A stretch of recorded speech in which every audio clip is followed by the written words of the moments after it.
ಎಷ್ಟೈತ್ರಿ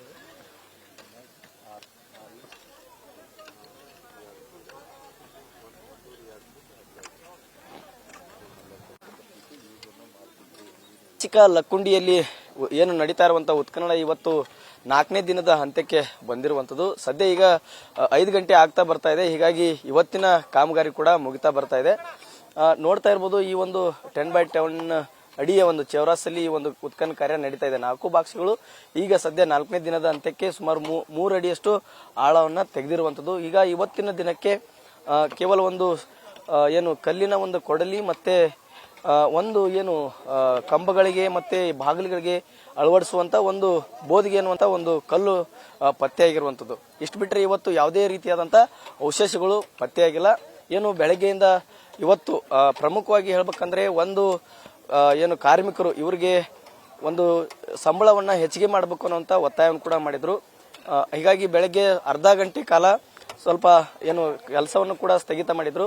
ಅದಾದ ನಂತರ ಅಧಿಕಾರಿಗಳ ಜೊತೆಗೆ ಮತ್ತೆ ಅಧಿಕಾರಿಗಳು ಅವರನ್ನ ಮನವೊಲಿಸಿ ಮತ್ತೆ ಕೆಲಸಕ್ಕೆ ಅನುವು ಮಾಡಿಕೊಟ್ರು. ಅವ್ರ ಸಂಬಳ ಹೆಚ್ಚು ಮಾಡ್ತೀವಿ ಅನ್ನೋ ಭರವಸೆ ಕೂಡ ಕೊಟ್ಟಿದ್ದಾರೆ ಅನ್ನೋ ಮಾತನ್ನ ಹೇಳಿದ್ದಾರೆ. ಒಟ್ಟಾರೆ ಇವತ್ತು ಏನು 4ನೇ ದಿನ, ನಾಳೆ ಕೂಡ 5ನೇ ದಿನಕ್ಕೆ ಈ ಒಂದು ಉತ್ಖನನ ಕಾರ್ಯ ಮತ್ತೆ ಮುಂದುವರಿತಾ ಇದೆ.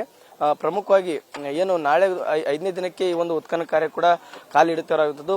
ಹೀಗಾಗಿ ಇನ್ನೂ ಸುಮಾರು 5-6 ಅಡಿಯಷ್ಟು ಇನ್ನೂ ಆಳ ಅಗಿಯುವಂತಹ ಸಂಭವ ಬರಬಹುದು. ಯಾಕಂತಂದ್ರೆ ಈ ಒಂದು ಭಾಗದಲ್ಲಿ ಏನಿದೆ ಕೋಟೆ ಏನು ಹೆಬ್ಬಾಗಿಲಾಗಿರ್ಬೋದು ಮತ್ತೆ ಸಿದ್ದರ ಬಾವಿ ಏನಿದೆ ಅಲ್ಲಿವರೆಗೂ ಒಂದು ಏನು ಅವಶೇಷ ಪತ್ತೆ ಆಗುತ್ತೆ, ಕಲ್ಲಿನ ಒಂದು ರಸ್ತೆ ಪತ್ತೆ ಆಗುತ್ತೆ ಅನ್ನುವಂತ ಮಾಹಿತಿ ಇದೆ. ಅಲ್ಲಿವರೆಗೂ ಕೂಡ ಅವರು ಏನು ಆಳವನ್ನ ತೆಗೆಯುವಂತ ಇರುವಂತದ್ದು. ಹೀಗಾಗಿ ಏನು ಇನ್ನೂ ಕೂಡ ಸಾಕಷ್ಟು ಅವಶೇಷಗಳು ಪತ್ತೆ ಆಗಬಹುದು ಅನ್ನುವಂತ ನಿರೀಕ್ಷೆಯನ್ನ ಈ ಒಂದು ಪುರಾತತ್ವ ಇಲಾಖೆಯವರು ಹೊಂದಿರುವಂತದ್ದು. ಕ್ಯಾಮರಾಮನ್ ಪ್ರಕಾಶ್ ಜೊತೆ ಸುರೇಶ್ ಕಡ್ಲಿಮಿಟ್ಟಿ, ನ್ಯೂಸ್ ಫಸ್ಟ್, ಗದಗ.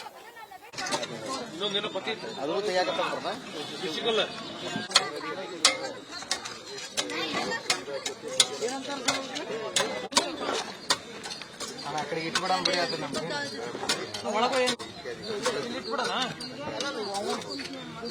ಇಲ್ಲ ಮಾಡಬೇಡಿ ಬಸ ಸ್ಟಾಪ್ ಮಾಡಕ್ಕೆ ಸ್ವಲ್ಪ ವರ್ಷಿಂಗ್ ಅಲ್ಲ